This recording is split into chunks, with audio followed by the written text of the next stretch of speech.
Right, ready for a deep dive. Today we're exploring, Oh, explore me. we're exploring a Chilean novel series called Ami. Okay, Ami. Interesting. You might be thinking, children's sci-fi, what's the big deal? Yeah. But trust me, Yeah. this is not your typical space adventure. I have to admit, now I'm intrigued. I love seeing how different cultures, explore big ideas through stories. Exactly, and Ami takes it to a whole new level. It was published back in 1986 by this author, Enrique Barrios. Okay. It's a trilogy, The Child of the Stars, then The Universe of the Stars, and finally, The Civilization of Love.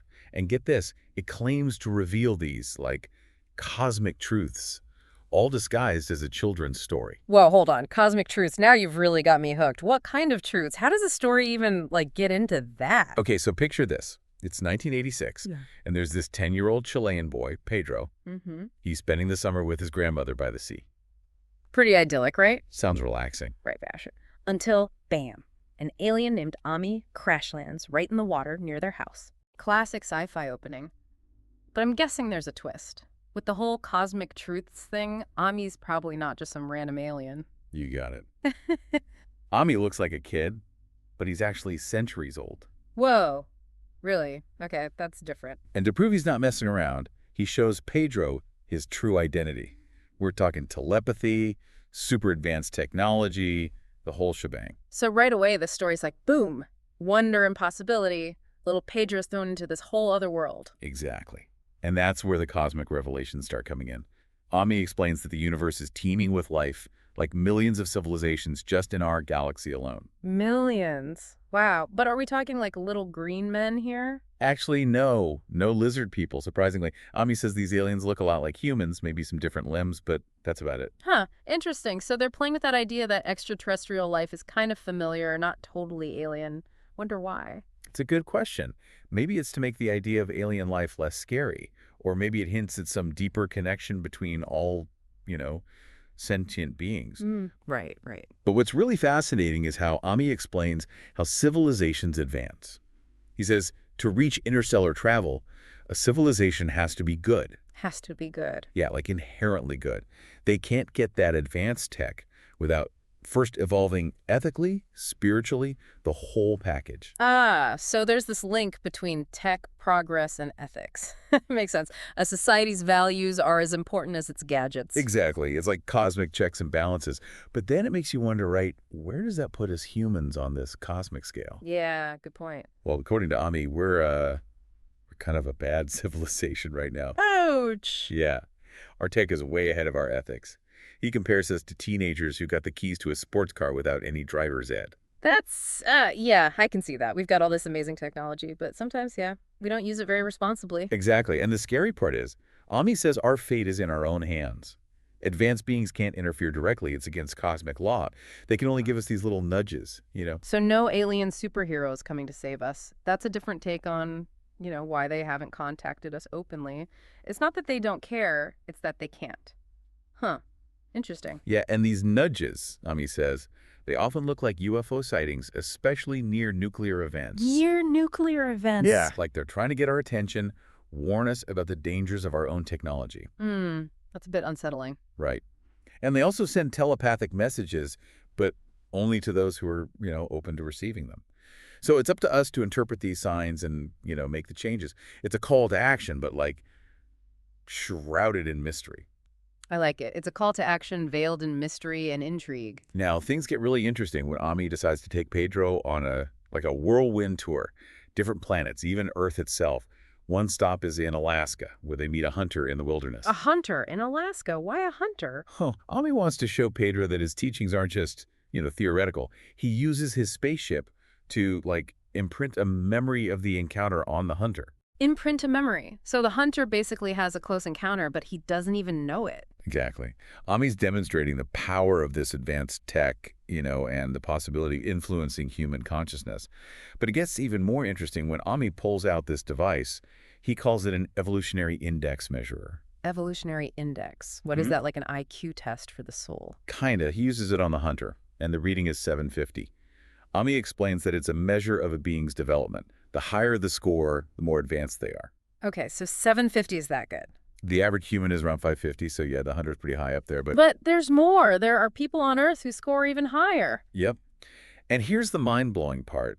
Ami says those with the highest scores, they tend to be focused on love and selflessness. Love and selflessness. Interesting. You know, that actually tracks with a lot of spiritual traditions. Right. And Ami even hints that some people on Earth, their scores are higher than some extraterrestrials. Whoa, really? So it's not just about intelligence or tech, it's something deeper. Something that lets even ordinary people surpass these super advanced beings. This is where that love thing comes in, right? You got it. And that brings us to their next adventure, a trip to the planet Ophir.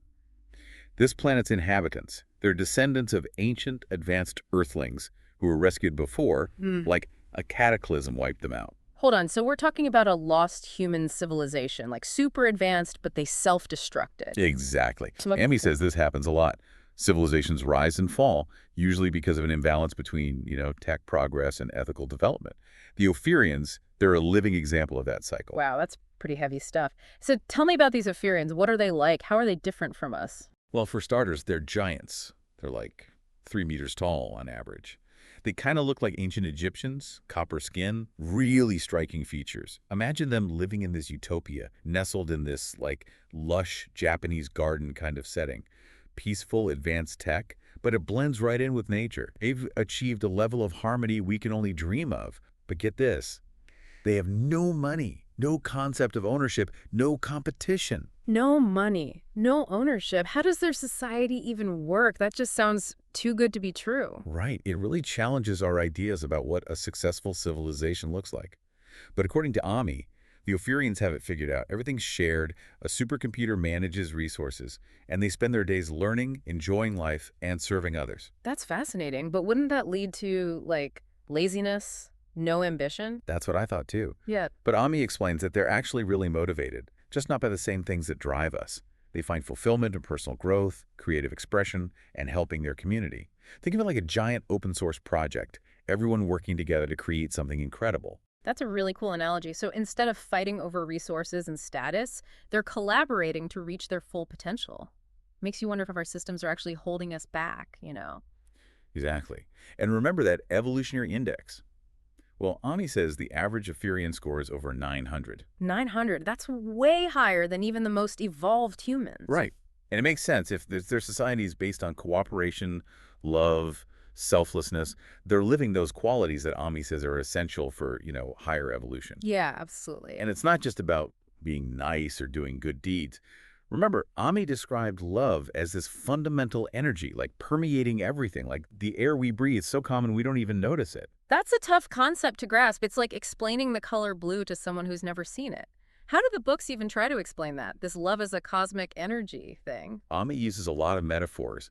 He compares it to gravity. It's an invisible force that holds everything together. He talks about how our perception is limited, like we're looking at the world through this tiny keyhole. So we're only seeing a tiny part of reality. That's the idea. He says we're basically hypnotized here on Earth. Our focus on material things, always wanting more. It's all part of this illusion that stops us from seeing the bigger picture. And the Ophirians, they've broken free. That's a powerful image. But who's doing the hypnotizing? And how do we break free? That's where things get even more interesting, and where we'll pick up in part 2 of our deep dive into Ami. But think about all the things that shape how we see the world, how we were raised, the media, societal values. They all add up, and often that view is pretty limited. It's like we're trapped in this hall of mirrors, mistaking reflections for reality. Exactly.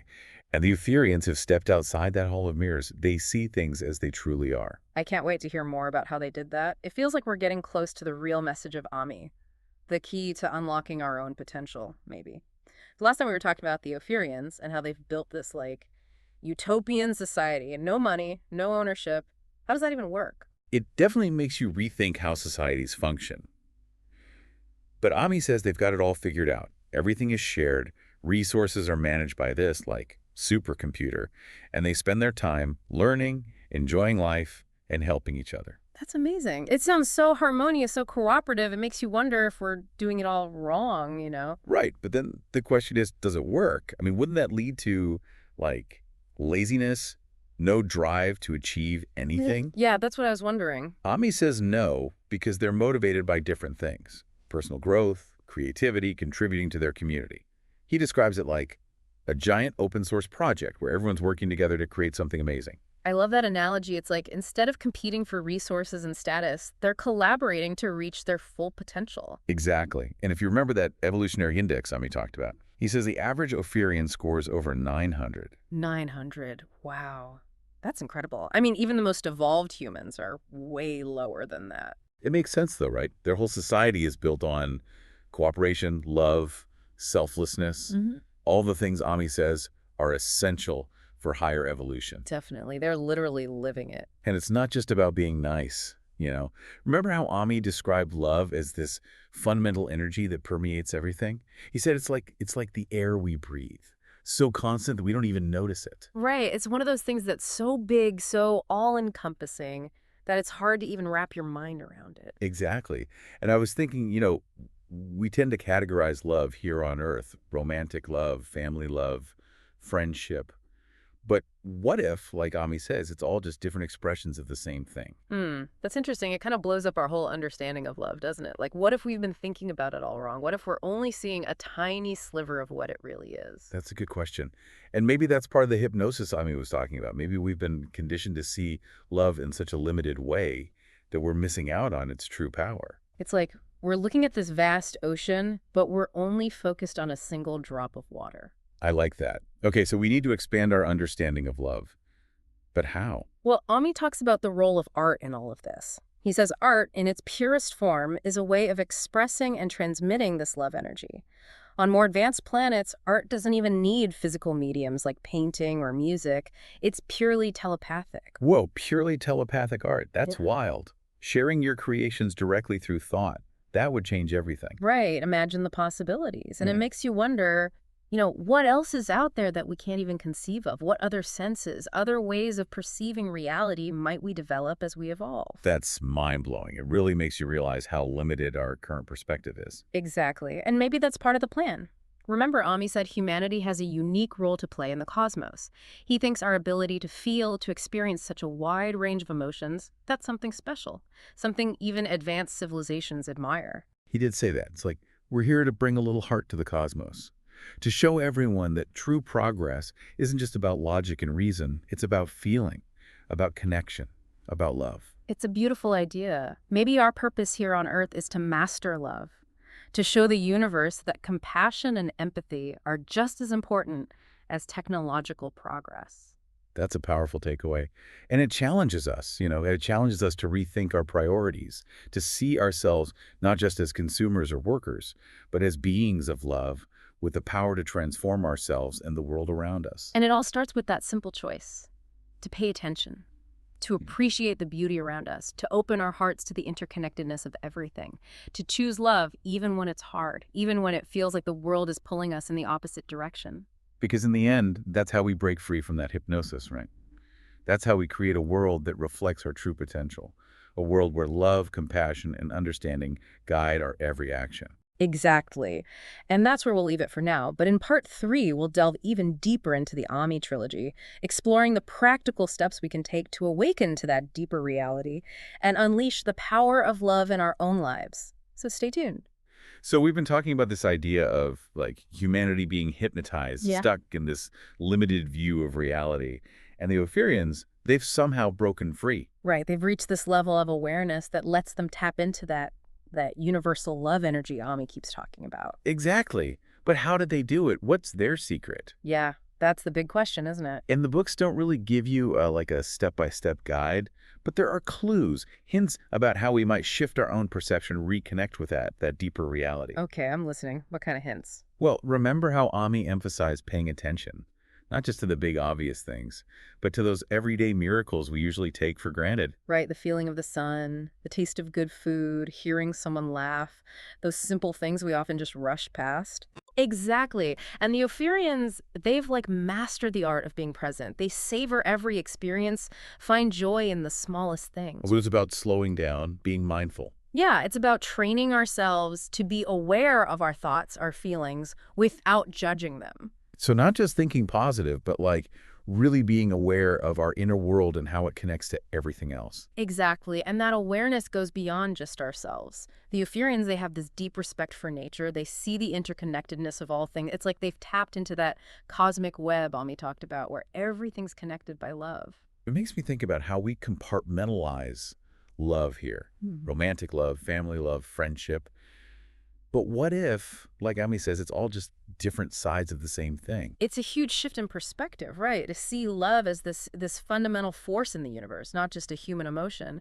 And it makes you wonder, what if we could tap into that source more fully? How would it change our relationships, our communities, everything? It's a beautiful thought, but also a little daunting. Like, are we even capable of that? Ami seems to think so. He believes in humanity's potential, but he also acknowledges the challenges, the things that hold us back. Like, remember how we talked about our obsession with material things, with always wanting more? Right, that hypnosis that keeps us from seeing the bigger picture. Exactly. And he talks about how fear plays into it too. Fear of the unknown, fear of change, fear of not having enough. All those fears feed into that hypnosis and keep us trapped. So how do we break free? How do we overcome those fears and tap into that deeper love? Ami suggests a few things. One is practicing gratitude, taking time each day to appreciate the good things in our lives, no matter how small. That makes sense, focusing on what we have instead of what we lack. Right. And another thing he emphasizes is forgiveness. Forgiving ourselves and others for past mistakes, letting go of those grudges and resentments. Because holding on to those negative emotions just keeps us stuck, right? Exactly. It blocks that flow of love, that connection to something bigger than ourselves. Okay, gratitude, forgiveness, Dr. Wells. Ami also talks about the importance of service, Yeah. of using our gifts and talents to help others, to make a positive difference in the world. Because true fulfillment comes from giving, not just taking. Right. And when we focus on helping others, we shift our attention away from our own problems and connect with something larger than ourselves. It's a powerful way to break free from that ego-driven mindset. It's like that saying, the best way to find yourself is to lose yourself in the service of others. Exactly. And that's really the essence of Ami's message. It's about remembering who we truly are, beings of love, interconnected with everything and everyone. It's about waking up to that reality and letting it guide our every action. So simple, yet so profound. Right. It's not about complicated rituals or esoteric practices. It's about making conscious choices in our everyday lives. Choosing love over fear, gratitude over resentment, service over self-interest. It's a powerful message of hope, really.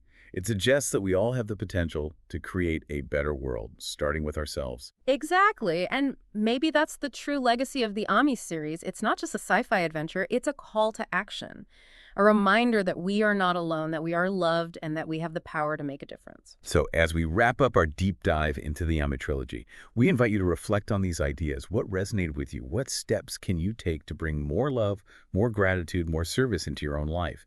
We'd love to hear your thoughts. And until next time, keep exploring, keep questioning, and keep diving deep.